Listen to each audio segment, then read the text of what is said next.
Hi guys, so this is my rant on Wither by DeStefano. I apologise, I know my review video wasn't very comprehensive, but you have to understand my camera is evil, so these videos have to be very short. Okay, so ranting material with Wither. As it's a dystopian, of course, I knew I'd get depressed and angry and take moral offence at things, and people had warned me in particular to certain issues that would no doubt make me mad in this book. So, the first being the polygamous marriage aspect. I'm not making a commentary on polygamous marriages in real life, in society. You know, that's none of my business, and I'm not passing judgment there. In terms of the plot and the narrative, it bothered me for several reasons. One, it just felt inconceivable to me because I couldn't understand why it was a necessary thing to be taking place. I mentioned that in the review. So, the fact that it was happening, it just felt like this forced thing designed to kind of shock the reader, you know, to be that element of, you know, the gasp, what a horrific future we have. Also, the way in which it demeaned, I think, the characters as well, the fact that not that I really had a very high opinion of anybody in the novel except Jenna at times, but how all the girls were whenever they were trying to play up the role of wife to Lyndon, and how they all functioned when they were, you know, in that family setting was just disgusting to read about, and I shuddered during those moments. I realised that for the girls, a lot of the time they were playing it up so that they could, it was a means of getting what they wanted from Lyndon, and, you know, kind of having access to a little bit more freedom and stuff. So there was justification to it, but it was still very painful to have to read about. And it played into, very much everything played into my very negative opinion of Lyndon as a character. That also relates to the pedophilic elements of the book. Lyndon, one of his wives, is 13 years old, and Cecily, it's not a question of consent, because she is the most willing participant in this marriage. She is the one most excited by the prospect of living in this grandiose mansion and having, you know, all this attention and, you know, luxury lavished on her, especially since she was an impoverished orphan prior to her kidnapping.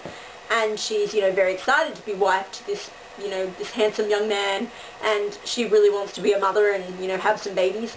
So it's not that she isn't a willing participant, even though I question very much why she is, and those aspects of her personality and her participation in it were really repulsive to me.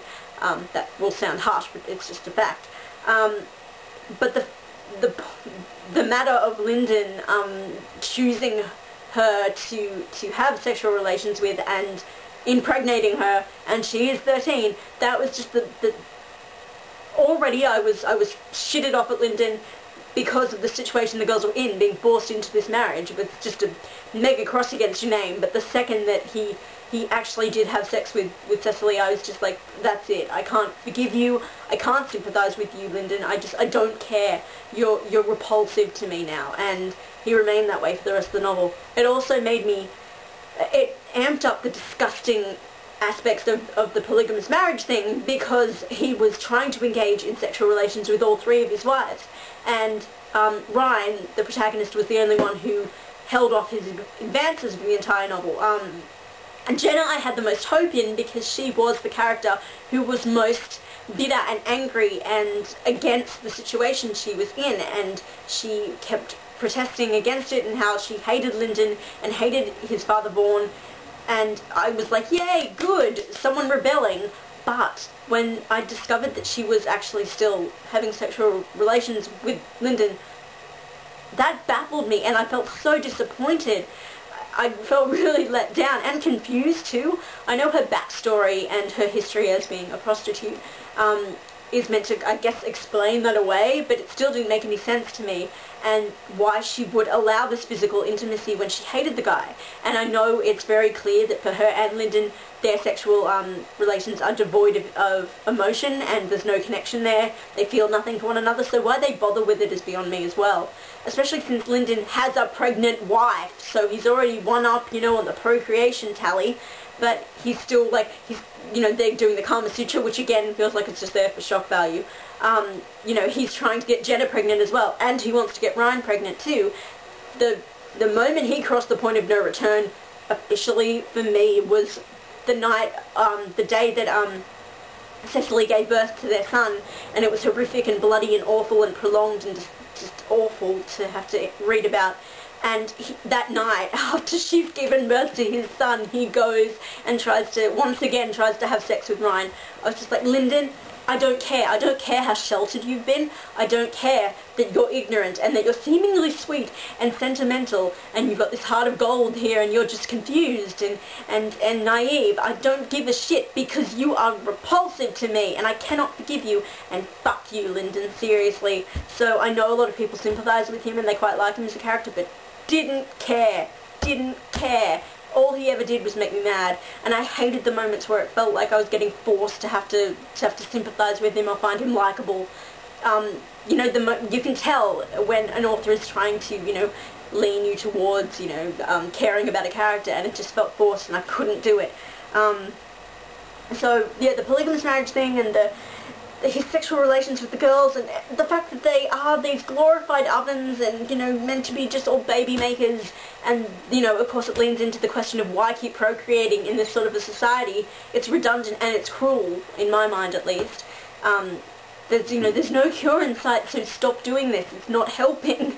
You should just die out, I think. I don't know, you can call me a pessimist, whatever, but that just seems like a more logical thing to do for me, and the kind of thing to do. My main issue was with Lyndon, the character of Lyndon, and everything to do with him, and the situation in the household and his wives. I know that Vaughn was the puppet master, and he's the instigator of everything, he's the overseer of it all, and he's the big bad wolf, but he was dull to me, and Lyndon was more actively engaged with the girls, so he was the one that I kept, you know, fueling all my hatred towards.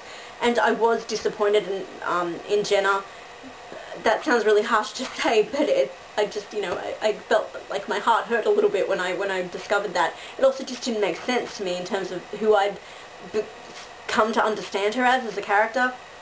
And I am anti-maternal, you probably know that, and I don't mean that as something that I push upon anybody else. It's just me personally. I don't like having to read about, you know, the glory of being a parent and, you know, bringing a child into the world and being a mother, and all the maternal instincts and stuff it's actually kind of repulsive to me. I know I'm evil, I'm an unnatural woman, but it's just how I am. So I really struggled with all of that as well. But just Lyndon's behaviour and how he treated the girls and how they responded to him, it was just all, I couldn't stomach it. I hated Lyndon, I really did. And yeah, it fed into issues that were always going to bother me, but it made it worse by the fact that I couldn't stomach this character because you could tell he was meant to be likable, and that made it worse. If he'd just been like Vaughn and been this villain, I would have been fine. Okay. I think I've said everything I can. No doubt this video is too long, so I'm going to go, but that's just some of the stuff I wanted to rant about with Wither. Also, the world building didn't seem credible or three-dimensional enough for me. Yeah, so, Wither!